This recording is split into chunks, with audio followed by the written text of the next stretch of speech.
مولا امام زمانہ علیہ السلام کے ظہور کی سلامتی کے لیے صلوات۔ اللہم صلی علی محمد وآل محمد۔ آج کی شب ایک مبارک اور مسعود شب ہے۔ مولا امام حسن علیہ السلام کی آمد ہے۔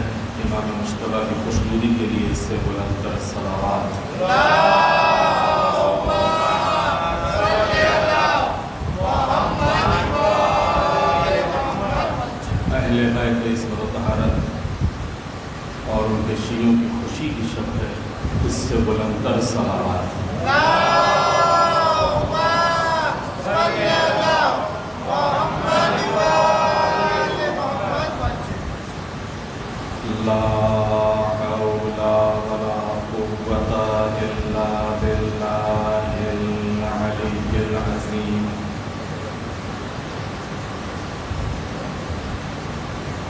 أعوذ بالله من الشيطان اللعين الرجيم۔ بسم الله الرحمن الرحيم۔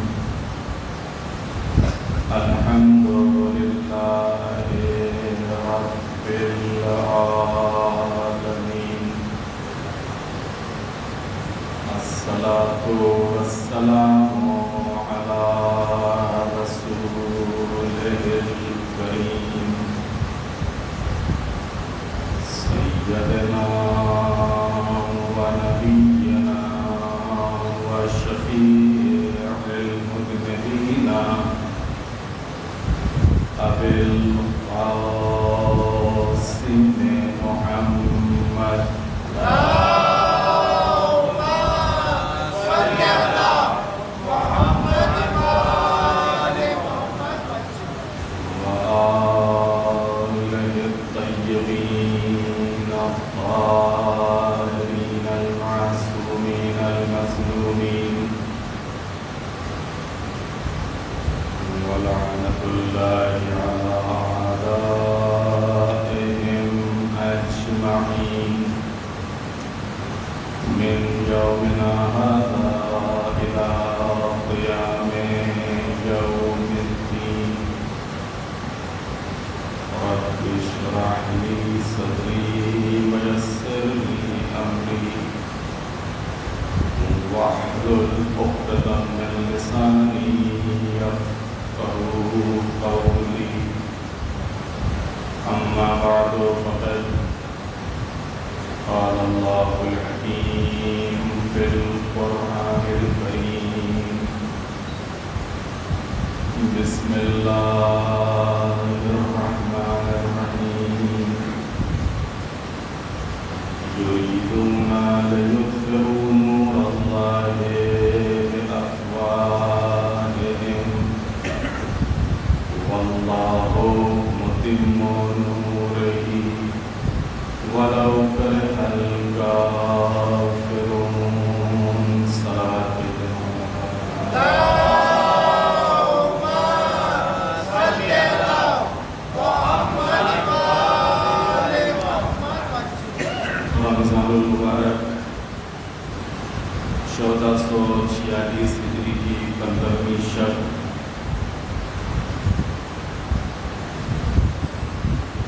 وہ مبارک اور مسعود شب کہ جس شب میں ہمارے دوسرے امام حضرت امام حسن مجتبیٰ علیہ السلام اللہم صلی علی محمد وآل محمد۔ کی آمد ہے۔ میں مولا امام زمانہ علیہ السلام کی خدمت میں اور آپ سب کی خدمت میں اس مولود مسعود کی مبارکباد پیش کرتا ہوں۔ اہل بیت عرش نشین ہستیاں فرش زمین پر، اور اس موضوع کے تحت کل کی مجلس میں اہل بیت اور مقام عصمت کے عنوان سے کچھ باتیں آپ کی خدمت میں پیش ہوئی تھیں، اور یہ وعدہ کیا تھا کہ اسی عصمت سے متعلق باقی گفتگو انشاءاللہ آج کی اس محفل میں ہوگی۔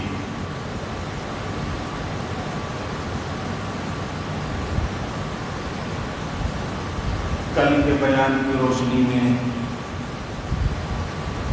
اس حقیقت کی طرف توجہ کرنا چاہیے کہ اہل بیت کی عصمت و طہارت علیہ السلام علم میں بھی معصوم ہیں اور عمل میں بھی معصوم ہیں۔ علم میں بھی معصوم ہیں یعنی ان کی معرفت میں یا ان کے علم میں کہیں سے غلطی اور خطا اور سہو اور نسیان کا امکان نہیں ہے۔ عمل میں بھی معصوم ہے یعنی ان کا جو عمل ہے اس عمل میں بھی کسی بھی طریقے کا نقص، کمی یا عیب کا امکان نہیں ہے۔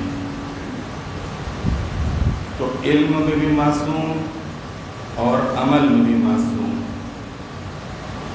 اور علم اور عمل کی وجہ سے قیامت تک سب کے لیے، چاہے وہ کسی بھی مرتبے میں ہو، سب کے لیے چاہے وہ کسی بھی مرتبے میں ہو، عام انسان ہو، ایک پڑھا لکھا ہوا عالم ہو، فقیہ ہو، مجتہد ہو، خدا رسیدہ، زاہد ہو، عابد ہو، عارف ہو، سب کے لیے امام حجت ہے اسی بنیاد پر، کیونکہ یہ علم میں بھی معصوم ہے اور عمل میں بھی معصوم ہے، اور اس لحاظ سے یہ سب کے لیے، چاہے وہ کسی بھی مرتبے کا ہو، کسی بھی منزل میں ہو، اور ان کے حجت ہونے کا لازمہ یہ ہے کہ دونوں پہلوؤں میں معصوم ہیں، اور اسی بنیاد پر حق اور باطل کی پہچان کے میزان اور ترازو ہیں اہل بیت، کیونکہ ان کے یہاں غلطی کا امکان نہیں ہے۔ اسی وجہ سے پیغمبر نے فرمایا کہ حق ادھر جاتا ہے کہ ادھر علی جاتے ہیں۔ یہ نہیں کہا کہ علی حق کے پیچھے ہیں، بلکہ حق علی کے پیچھے ہے۔ جدھر علی مڑے ادھر حق، جدھر علی جائیں ادھر حق، جہاں علی جائیں وہاں حق، اور اسی بنیاد پر کہا گیا الحق مع علی وعلی مع الحق، حق علی کے ساتھ ہے اور علی حق کے ساتھ ہے، اسی بنیاد کے اوپر ہے، کیونکہ یہ حق اور باطل کے لیے ایک میزان ہے، ایک ترازو ہے۔ اگر آپ کو حق کو پہچاننا ہے تو علی کو پہچانو، علی کی پہچان سے حق کی پہچان ہوگی، اور اگر تم کو باطل کو پہچاننا ہے تو بھی ہم اسی دروازے پر آنا ہوگا۔ انہوں نے جسے کہا حق وہ حق، اور جسے انہوں نے کہا باطل وہ باطل، جو ان کے در پہ آ گیا وہ حق، جس نے ان کے در سے منہ پھیر لیا وہ باطل۔ ایک صلوات بھیجتے محمد والے محمد۔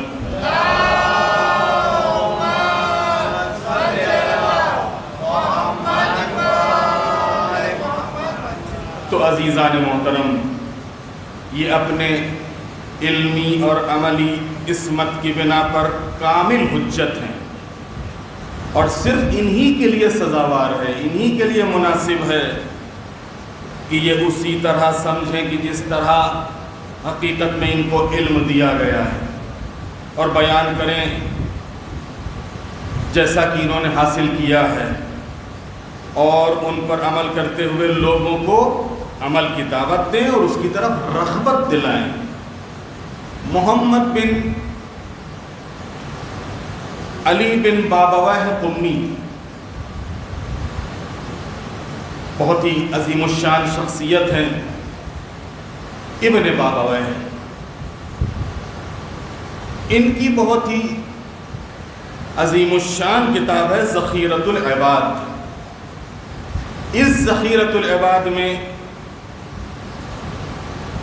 معتبر سند کے ساتھ ابن عمیر سے روایت کرتے ہیں کہ ہشام بن حکم کے ساتھ نشست برخاست میں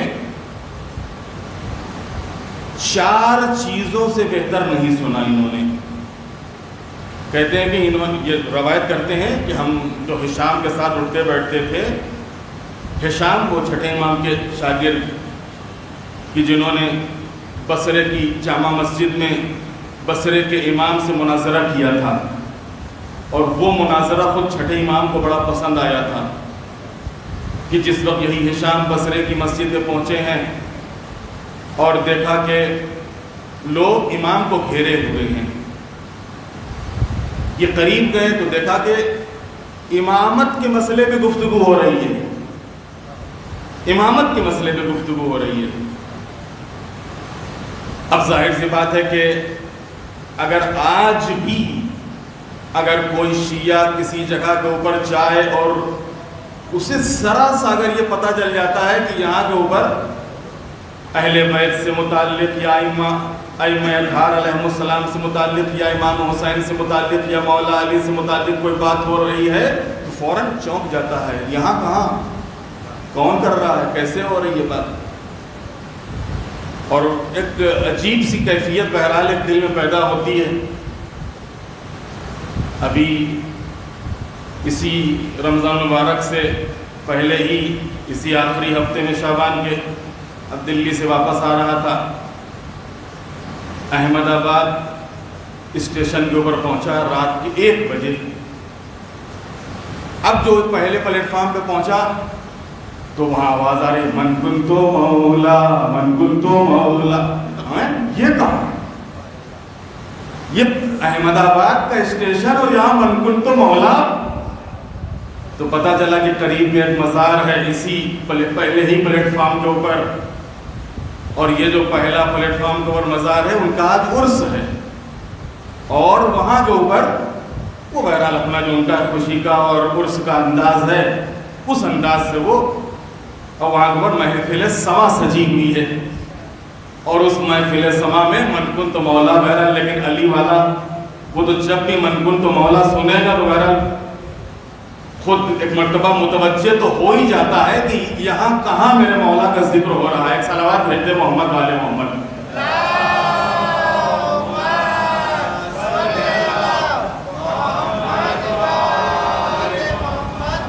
تو ہشام مسجد جامع میں پہنچے، دیکھا کہ لوگ گھیرے ہوئے اور گفتگو امامت سے متعلق ہو رہی ہے، یہ چونک گئے، امام، یہ کیا جانے امام کون ہوتا ہے، امام کو تو ہم سے پوچھو۔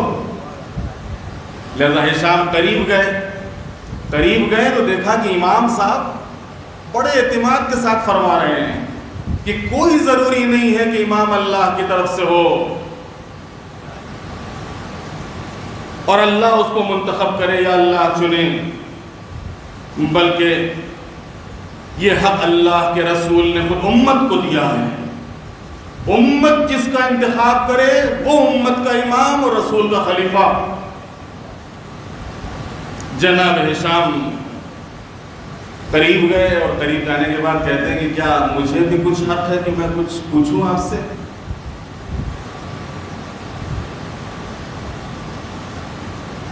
اب ظاہر سی بات ہے کہ جب ہر روز کا نظروں میں سمایا ہوا مجمع ہوتا ہے، کوئی اگر نیا چہرہ آ جاتا ہے تو پتہ تو چل ہی جاتا ہے کہ یہ باہر کا ہے،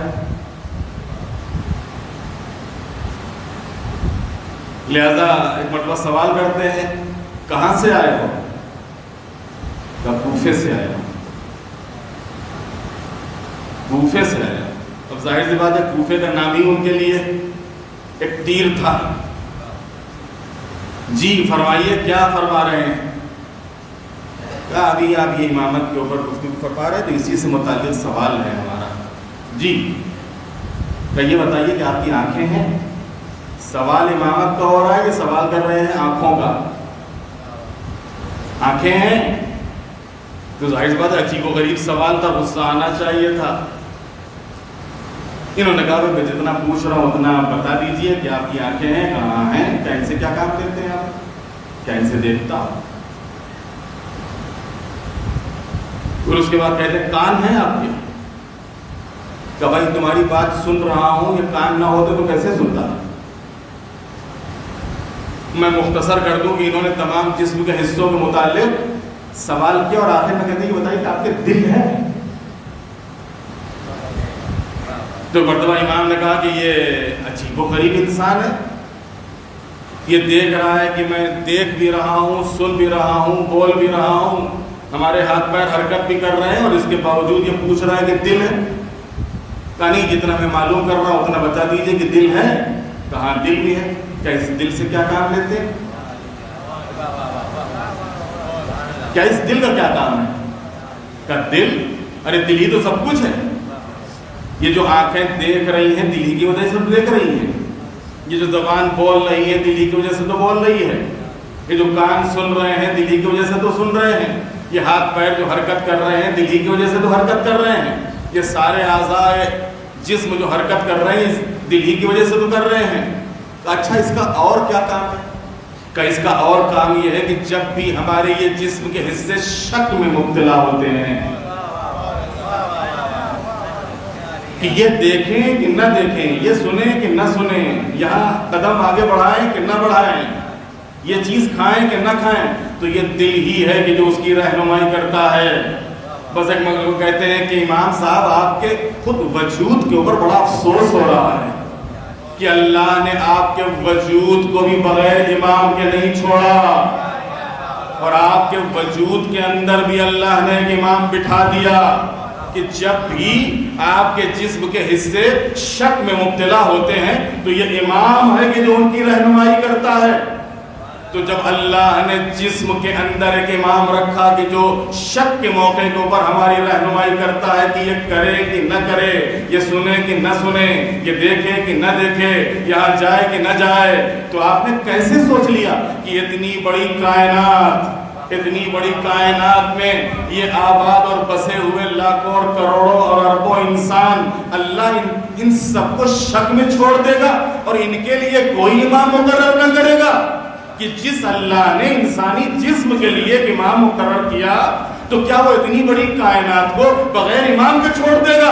امام صاحب سنیے, جس طریقے سے جسم کے لیے دل کی ضرورت ہے ایسے ہی انسانی سماج کے لیے امام کی ضرورت ہے. ایک صلوات بھیجتے محمد والے محمد.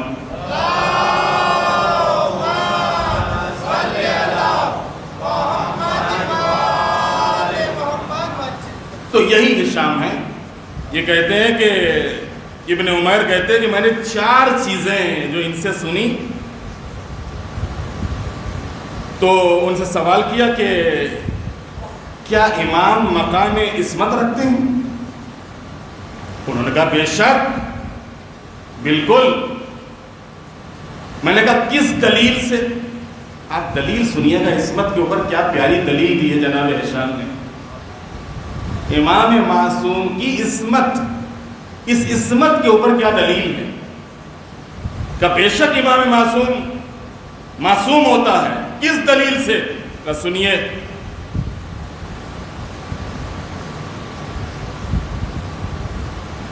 امام معصوم ہر قسم کے گناہوں سے پاک ہوتا ہے. کس بنیاد پر؟ 4 چیزوں کی وجہ سے, 4 دلیلوں سے. اول لالچ, دوسرے حسد, تیسرے ظلم اور غضب, چوتھے شہوت.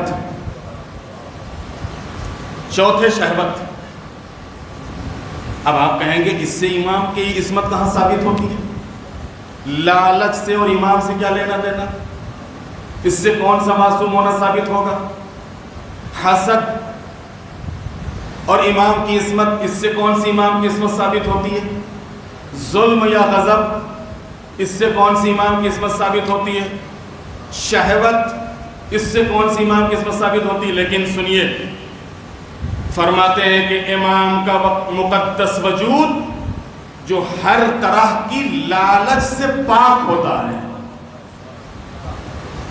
اور اس کے اندر دنیا کی لالچ نہیں ہوتی۔ اچھا، لالچ انسان کیوں کرتا ہے؟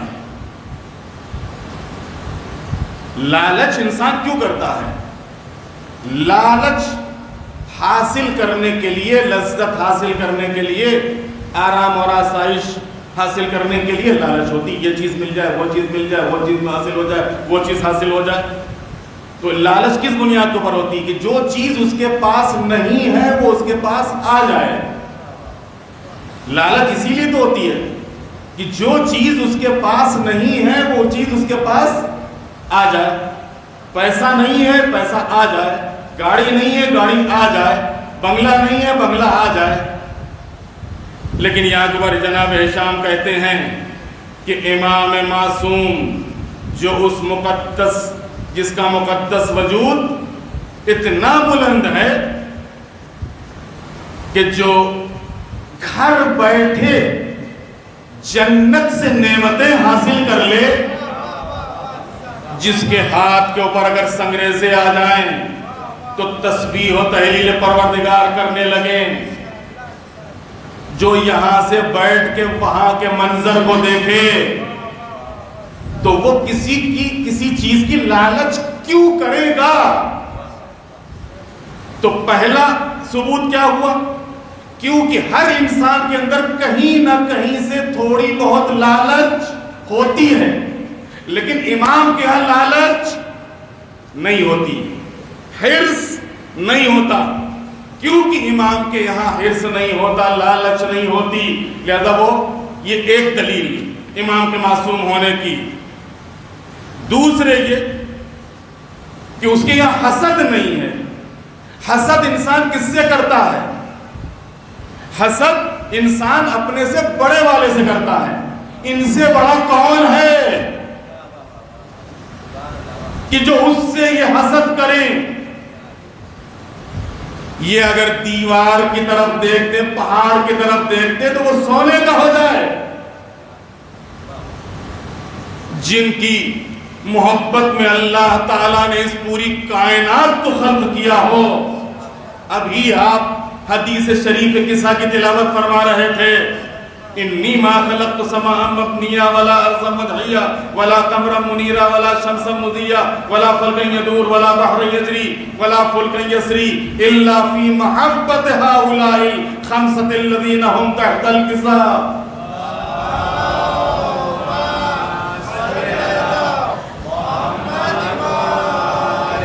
تو جس کی محبت میں یہ پوری کائنات خلق ہوئی ہو، وہ کسی سے کیوں حسد کرنے لگا؟ تو معلوم ہوا کہ لالچ کے لحاظ سے یہ محفوظ، حسد کے لحاظ سے یہ محفوظ۔ ان کے یہاں لالچ نہیں، ان کے یہاں حسد نہیں۔ دوسرے یہ کہ ظلم اور غضب، ظلم ہوتا ہے اپنے سے کمزور والے کے اوپر، اور اہل بیت کے اندر وہ قدرت اور وہ طاقت ہے کہ اس قدرت اور طاقت کا کوئی مالک ہو ہی نہیں سکتا۔ اگر ان کی قدرت اور طاقت کو دیکھنا ہے تو یہ اشارہ کر دیتے ہیں تو ڈوبتا ہوا سورج واپس آ جاتا ہے، یہ اشارہ کر دیتے ہیں تو چاند کے 2 ٹکڑے ہو جاتے ہیں۔ پیغمبر خالی کھجور کی لکڑی اٹھا کے دے دیتے ہیں تو یہ تلوار میں بدل جاتی ہے، اور جب یہی پیغمبر آسمان کی طرف دیکھتا ہے تو ذوالفقار نازل ہو جاتی ہے۔ ایک صلوات بھیجتے محمد والے محمد۔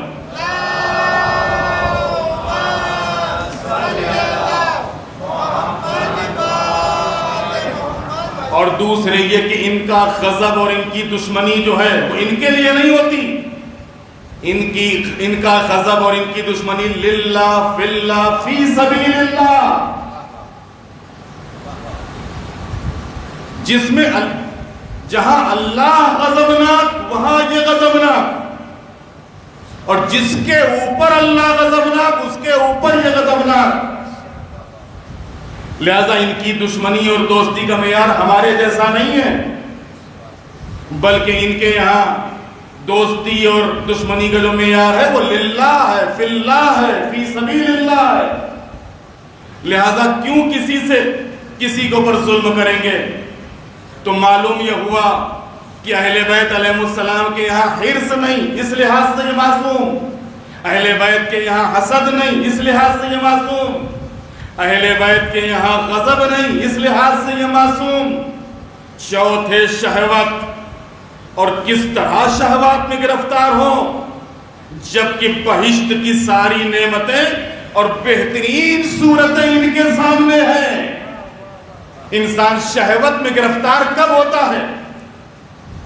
جب وہ آرام اور آسائش اور عیش اور عشرت میں زندگی گزارنا چاہتا ہے، لیکن جن کو معلوم ہے کہ یہ ساری نعمتیں، یہ دنیا میں جو لوگ عیش و عشرت میں زندگی گزار رہے ہیں، یہ تو ان کی ٹھوکروں میں ہے، یہ تو ان کی ٹھوکروں میں ہے۔ لہذا شہوات ان کے اوپر غالب نہیں آتے، شہوات ان کے اوپر غالب نہیں آتے۔ اس بنیاد کے اوپر یہ حرص ان کے یہاں نہیں، یہ معصوم، حسد ان کے یہاں نہیں، یہ معصوم، غضب ان کے یہاں نہیں، یہ معصوم، شہوت ان کے یہاں نہیں، یہ معصوم نہیں۔ تھوڑا سا الفاظ بدل دوں، دیکھیے انسانی پیکر میں ہے، یہ چیزیں تو آئیں گی، توجہ کیجیے گا جملوں کے اوپر، لیکن جس طریقے سے غصہ ایک فطری چیز ہے، غصہ آئے گا لیکن یہ غصے کو ضبط کر لیتے ہیں، شہوات ہیں لیکن شہوات کو کنٹرول کر لیتے ہیں، غضب ہے لیکن غضب کے مقابلے میں صبر اور ہمت اور حوصلے کا مظاہرہ کرتے ہیں۔ ایک صلوات بھیج دیں محمد والے محمد پر۔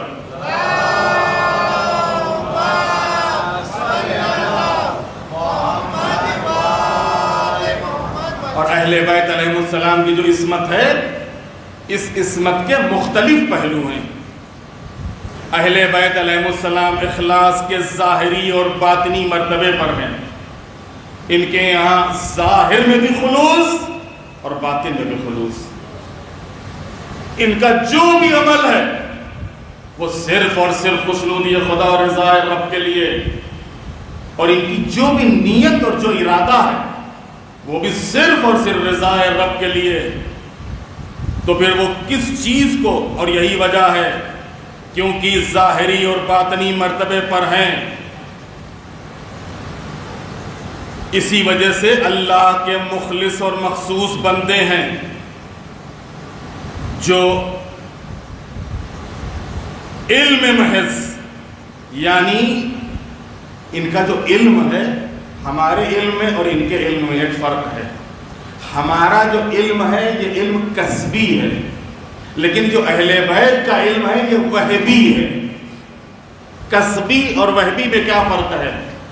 ہم دنیا میں آنے کے بعد جتنا حاصل کرتے چلے جائیں گے اتنا معرفت میں اضافہ ہوتا چلا جائے گا، لیکن ان کا وجود ہی معرفت کے ساتھ ہے۔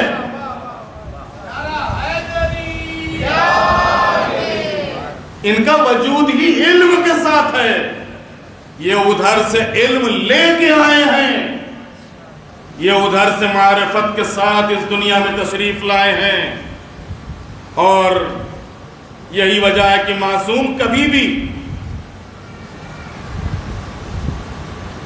حق کو سمجھنے میں غلطی نہیں کرتا ہے، اور کبھی بھی حق میں شک کو تردید نہیں کرتا۔ امیر المومنین اپنی عصمت کے بارے میں فرماتے ہیں، ما شککت فی الحق مذ اریتہ، جب سے میرے سامنے حق پیش کیا گیا میں نے کبھی بھی شک نہیں کیا۔ کیا مطلب حق پیش کیا گیا؟ یعنی جب سے میرا وجود ہے کبھی بھی میں نے شک نہیں کیا. اب ظاہر سی بات ہے کہ ان کا مقابلہ کہ جن کی زندگیاں شک میں گزر گئیں، امیر المومنین سے کیسے ہو سکتا ہے؟ ائمہ طاہرین سے کیسے ہو سکتا ہے؟ لو کشف الغطاء مزددت یقینا، یہ اسی ذیل میں ہے کہ اگر میری نگاہوں کے سامنے سے پردے ہٹا بھی دیے جائیں تو ہمارے یقین میں کوئی اضافہ ہونے والا نہیں ہے. یہ امام علی علیہ السلام کا بیان اس بات پر دلالت کرتا ہے کہ آپ ظاہری اور باطنی اعتبار سے خدا تک پہنچنے میں آخری منزل پر پہنچے ہوئے تھے اور حقائق کی اس منزل پر تھے کہ جہاں تک غیر معصوم کی رسائی ممکن نہیں ہے. ایک صلوات بھیج دے محمد والے محمد.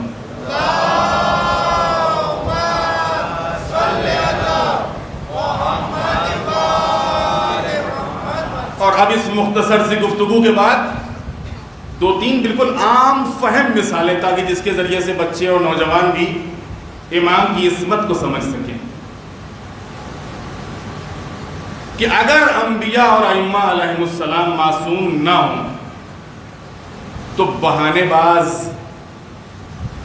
جو بچنے کے لیے کوئی نہ کوئی بہانہ تلاش کرتے رہتے ہیں، جو اعتراض کرنے کے لیے کوئی نہ کوئی بہانہ تلاش کرتے رہتے ہیں، یہ بہانے باز لوگ اس وجہ سے کہ انبیاء کے یہاں بھی غلطی کا امکان ہے، ائمہ کے یہاں بھی غلطی کا امکان ہے، لہٰذا ان کی دعوت پر لبیک نہیں کہیں گے اور اس گرم جوشی سے اسے قبول نہیں کریں گے. اسی کو ہمارے یہاں متکلمین نے جو علم کلام کے ماہر ہیں انہوں نے اس دلیل کو دلیل اعتماد کہا ہے. اعتماد یعنی بھروسہ. ان کے یہاں غلطی اور خطا کا امکان نہیں. کیوں؟ اگر غلطی اور خطا کا امکان ہو تو لوگ بھروسہ نہیں کریں گے، اعتماد نہیں کریں گے ان کے اوپر. لوگ اعتماد کریں اس وجہ سے یہ معصوم ہیں، لوگ بھروسہ کریں اس وجہ سے یہ معصوم ہیں. کیا یہ ممکن ہے کہ اللہ تعالیٰ بغیر کسی قید و شرط کے ان کی اطاعت کا حکم دے جس سے گناہ یا خطا کا ارتکاب ہو؟ توجہ کیجئے گا، سوال آپ سے، ان بچوں سے، نوجوانوں سے. اللہ تعالیٰ نے قرآن مجید میں بغیر کسی قید و شرط کے ان کی اطاعت کا حکم دیا، نہ کوئی قید لگائی نہ کوئی شرط لگائی. تو کیا ممکن ہے کہ اللہ تعالیٰ بغیر کسی قید و شرط کے اپنی اطاعت اور اپنے رسول کی اطاعت کے ساتھ ساتھ ایسے افراد کی اطاعت کا حکم دے کہ جن سے گناہ کا امکان ہو، خطا کا امکان ہو؟ ممکن ہے؟ نہیں ممکن ہے.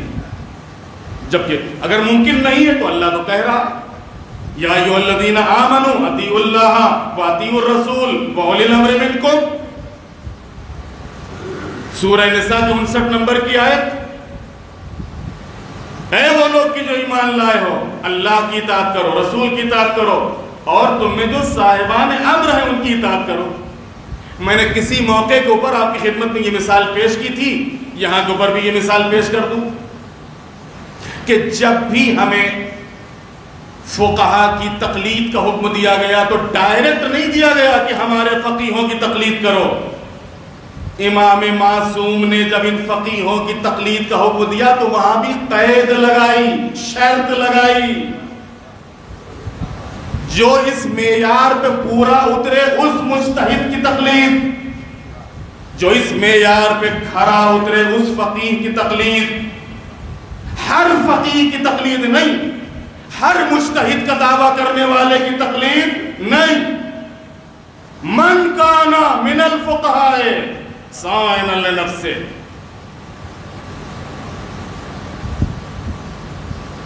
ہمارے فقہا میں سے پہلی شرط کیا ہے؟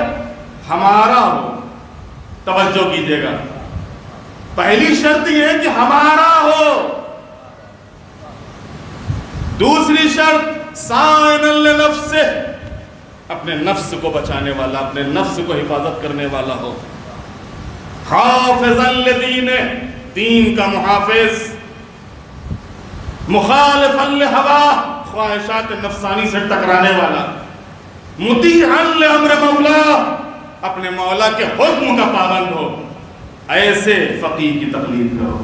کتنی شرطیں لگا دی، اور لیکن یہاں اللہ جب بات کر رہا، یا ایھا الذین آمنوا اطیعوا اللہ واطیعوا الرسول واولی الامر منکم، اللہ کی اطاعت کرو، رسول کی اطاعت کرو، اور صاحبان امر کی اطاعت کرو۔ اب اگر خدا نخواستہ یہ جو صاحبان امر ہیں ان کے یہاں غلطی کا امکان ہوتا، خطا کا امکان ہوتا، یہ معصوم نہ ہوتے، تو اللہ تعالیٰ اپنی اور اپنے رسول کی اطاعت کے ساتھ ساتھ بغیر کسی قید و شرط کے ان کی اطاعت کا حکم نہ دیتا، اور ڈائریکٹ اپنی اطاعت کے ساتھ ساتھ اپنے رسول کی اطاعت کے ساتھ ساتھ خود ان کی اطاعت کا حکم دینا خود اس بات کی دلیل ہے کہ جن کی اطاعت کا حکم دیا جا رہا ہے یہ معصوم ہے۔ صلوات بھیج دیں محمد والے محمد۔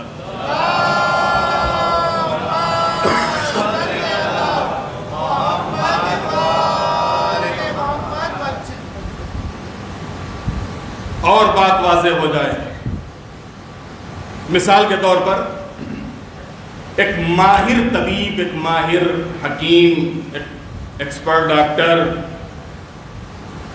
ایسی چیزوں کے کھانے اور پینے سے پرہیز کرتا ہے جس کے متعلق اسے معلوم ہوتا ہے کہ یہ آلودہ ہے، اس میں خطرناک قسم کے جراثیم ہیں، اس میں خطرناک قسم کے بیکٹیریا ہیں، اس میں پوائزن ہے۔ اسی کے مقابلے میں ایک عام انسان اسے آرام سے پیتا، اس چیز کو آرام سے کھا لیتا، اسی چیز کو آرام سے پی لیتا ہے، آرام سے کھا لیتا ہے، لیکن وہ جانتا ہے کہ نہیں، یہ پانی پینے جیسا نہیں ہے، یہ کھانا کھانے جیسا نہیں ہے۔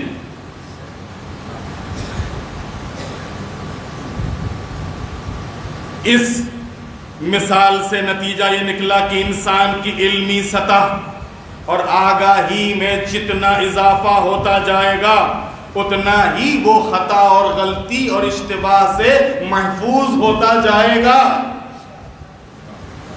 جتنا زیادہ اضافہ ہوتا جائے گا علمی لحاظ سے اتنا زیادہ وہ محفوظ ہوتا جائے گا۔ انبیاء اور ائمہ علیہ السلام اپنے علم اور آگاہی اور کامل ایمان کی وجہ سے گناہوں کے تمام عوامل، جتنے بھی اسباب ہو سکتے ہیں گناہوں کے اور گناہوں کے کنٹرول کرنے کے، ان کے کنٹرول کرنے میں محکم ہیں، مضبوط ہیں، ان کے عوامل اور اسباب سے واقف اور آگاہ ہیں کہ اس کا نتیجہ کیا ہے، اس کا اگر اس کو کیا جائے تو اس کے بعد ہوگا کیا، اس سے واقف ہیں، اس سے آگاہ ہیں، جس کے نتیجے میں گناہ چاہے کتنا ہی بڑا عامل پیش آئے ان کی عقل اور ایمان پر حاوی نہیں ہو سکتا۔ یہی وجہ ہے کہ اہل بیت گناہوں سے منزہ اور پاک اور مبرہ ہیں۔ اگر ایک عام انسان سے کہا جائے کہ اس آگ میں کود جاؤ، کودے گا؟ روڈوں کے اوپر برہنہ چلے جاؤ بغیر لباس کے، جائے گا؟ کیوں؟ کہا یہ چیز بالکل ہمارے لیے سامنے، آگ میں جائیں گے جل جائیں گے۔ برہنہ لباس، برہنہ جسم نکلنا ہمارے لیے یہ غیر اخلاقی ہے، غیر انسانی عمل ہے، ہم نہیں نکل سکتے۔ تو جس طریقے سے یہ بالکل ہمارے لیے واضح ہے، سامنے ہے، آشکار ہے کہ آگ ہمارے سامنے ہو تو ہم آگ میں نہیں کودتے، اس لیے کہ جانتے ہیں کہ آگ جلا دے گی۔ ہم برہنہ نہیں نکلتے، کیوں؟ اس لیے کہ معلوم ہے کہ یہ انسانیت کے لیے عیب ہے، برہنہ نکلنا یہ اخلاق کے خلاف ہے، یہ انسانی کردار کے خلاف ہے۔ تو جس طریقے سے ہمارے لیے اس میں کوئی سوچنے کی بات نہیں ہوتی ہے، اس میں غور کرنے کی بات نہیں، بچے سے بھی آپ کہیں گے کہ جاؤ تو نہیں کودے گا، آگ میں. کیوں؟ اس لیے کہ اس کا انجام سامنے ہے. لیکن اسی کے مقابلے میں ایک دیوانہ ہوتا ہے جس کو عقل نہیں ہوتی ہے، جو ہوش حواس میں نہیں ہوتا، وہ یہ سارے کام کرنے کے لیے تیار ہو جاتا ہے. کیوں؟ اس لیے کہ وہ اس کے نتیجے سے واقف نہیں ہوتا، اس کے انجام سے بے خبر ہوتا ہے. بس یہی فرق ہے عزیزان محترم. اگر یہ مثال واضح ہو گئی ہے کہ ائمہ علیہ السلام کے سامنے یہ جتنی چیزیں ہیں، جتنی بھی مکروہات ہیں، جتنے بھی محرمات ہیں، ان کے سامنے ایسے ہی ہیں کہ جیسے ہمارے سامنے آگ.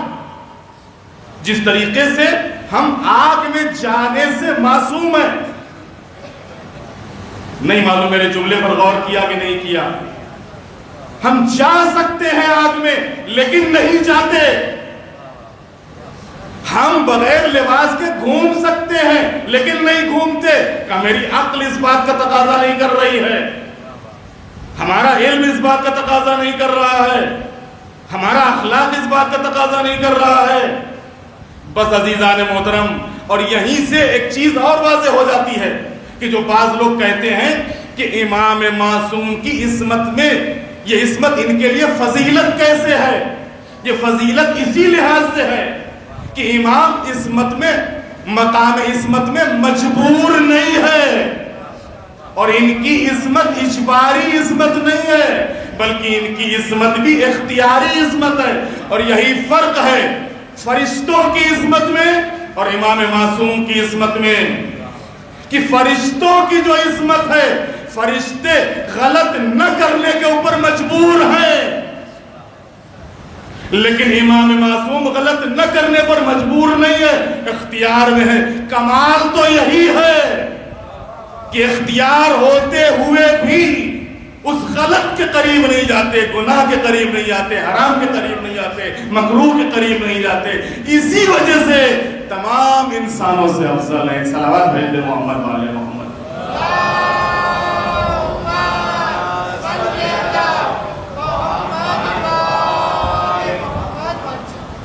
عزیزاں،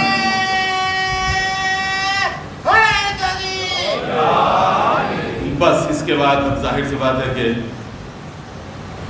شعری نشست بھی ہے اور مدحیہ محفل، لہذا اس سے زیادہ میں آپ کے اور شعراء کے درمیان میں حائل نہیں ہونا چاہتا ہوں. آج کی رات جو کہ انہی ائمہ معصومین علیہ السلام، یا یوں کہوں کہ چہاردہ معصومین علیہ السلام کہ ایک معصوم کی آمد کی شب ہے، اور وہ کون ہے؟ ہمارے دوسرے امام حضرت امام حسن مصطفیٰ علیہ السلام.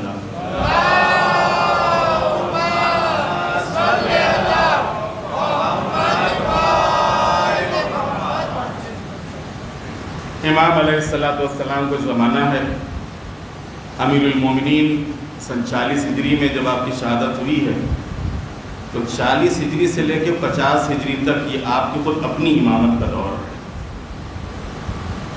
اور اس دور امامت میں جس طریقے کے حالات پیش آئے ہیں اور جو افراد تخت خلافت اور تخت حکومت پر تھے، ان کے اندر نہ علم تھا، نہ معرفت تھی، نہ تقویٰ تھا، نہ پرہیزگاری تھی، اور جس نے اسلام کی شکل کو بگاڑ کے رکھ دیا.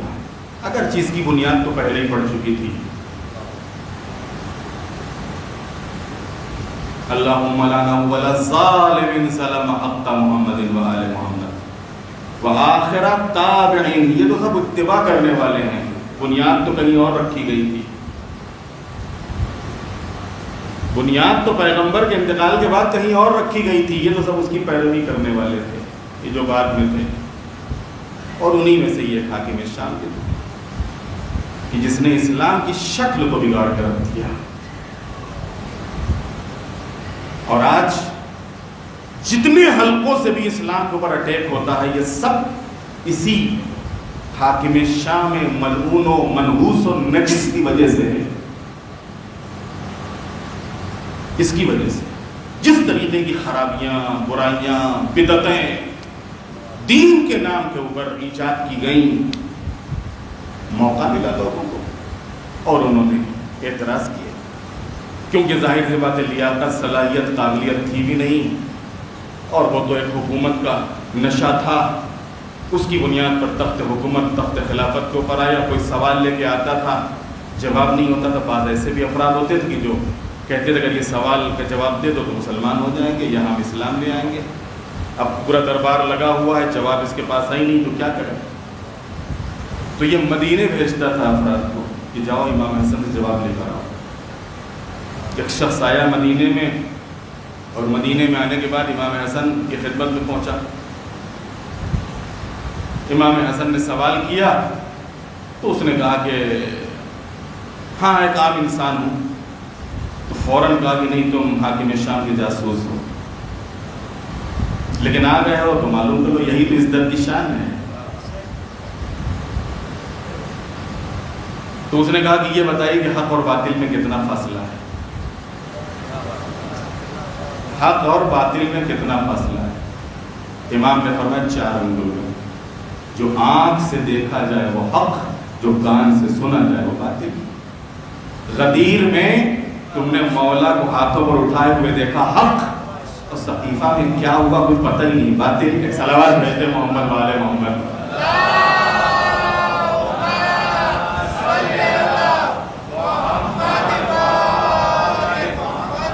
4 انگل کا ہے، جو آنکھ سے دیکھو وہ حق، جو کان سے سنو وہ باطل۔ کہیے بتائیے کہ زمین اور آسمان کے درمیان فاصلہ کتنا ہے؟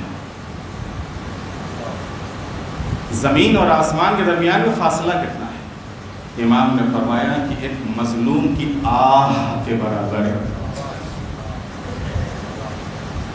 جب بھی کوئی مظلوم آہ کرتا ہے تو یہ عرش سے ٹکرائے بغیر نہیں رہتی ہے، مظلوم کی آہ عرش سے ٹکراتی ہے۔ اچھا یہ بتائیے قوس قزح کیا ہے؟ آپ نے دیکھا ہوگا کہ جب ایک موسم بدلتا ہے تو موسم بدلنے پر آسمان کے اوپر 7 رنگ پیدا ہو جاتے ہیں، جس کو شاید دھنش بھی کہتے ہیں یا باقی اور دوسرے ناموں سے بھی یاد کیا جاتا ہے۔ تو قوس قزح کیا ہے؟ امام نے فرمایا کہ یہ موسم کی تبدیلی کی علامت اور رزق کی فراوانی اور رزق کے نزول اور رحمت کے آنے کی علامت ہے کہ رحمت آ رہی ہے، رزق آ رہا ہے، یہ اس کی نشانی ہے۔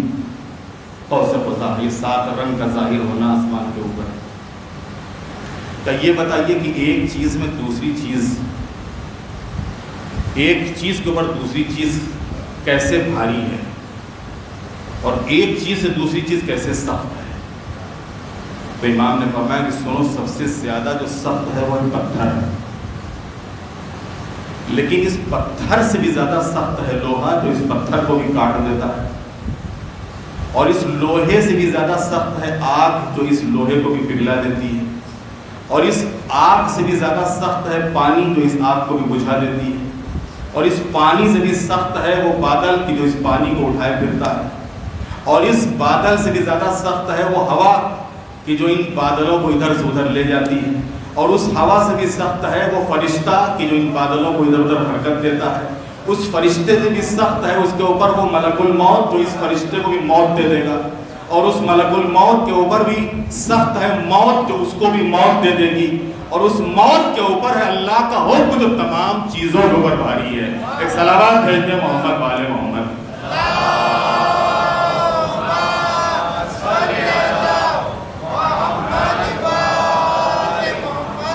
تو آج اسی امام کی آمد ہے۔